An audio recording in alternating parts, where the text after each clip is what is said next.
ഒരു വർഷത്തിനു ശേഷം മീരാനന്ദന് ഹണിമൂൺ. വിവാഹം കഴിഞ്ഞ് ഒരു വർഷത്തിനു ശേഷം ഹണിമൂൺ ആഘോഷിച്ച നടി മീരാനന്ദൻ. ബീച്ച് ആഘോഷ ചിത്രങ്ങളാണ് മീര പങ്കുവച്ചത്.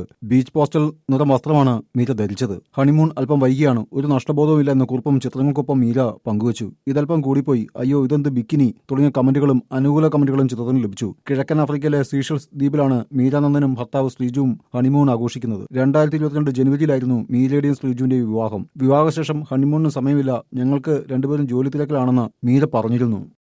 ഒരു വർഷത്തിനു ശേഷം മീരാനന്ദന് ഹണിമൂൺ. വിവാഹം കഴിഞ്ഞ് ഒരു വർഷത്തിനു ശേഷം ഹണിമൂൺ ആഘോഷിച്ച നടി മീരാനന്ദൻ. ബീച്ച് ആഘോഷ ചിത്രങ്ങളാണ് മീര പങ്കുവച്ചത്. ബീച്ച് പോസ്റ്റൽ നിറം വസ്ത്രമാണ് മീര ധരിച്ചത്. ഹണിമൂൺ അല്പം വൈകിയാണ്. ഒരു നഷ്ടബോധവുമില്ല എന്ന കുറിപ്പും ചിത്രങ്ങൾക്കൊപ്പം മീര പങ്കുവച്ചു. ഇതല്പം കൂടിപ്പോയി, അയ്യോ ഇതെന്ത് ബിക്കിനി തുടങ്ങിയ കമന്റുകളും അനുകൂല കമന്റുകളും ചിത്രത്തിന് ലഭിച്ചു. കിഴക്കൻ ആഫ്രിക്കയിലെ സീഷൽസ് ദ്വീപിലാണ് മീരാനന്ദനും ഭർത്താവ് ശ്രീജുവും ഹണിമൂൺ ആഘോഷിക്കുന്നത്. 2022 ജനുവരിയിലായിരുന്നു മീരയുടെയും ശ്രീജുവിന്റെയും വിവാഹം. വിവാഹശേഷം ഹണിമൂണിന് സമയമില്ല, ഞങ്ങൾക്ക് രണ്ടുപേരും ജോലി തിരക്കിലാണെന്ന് മീര പറഞ്ഞിരുന്നു.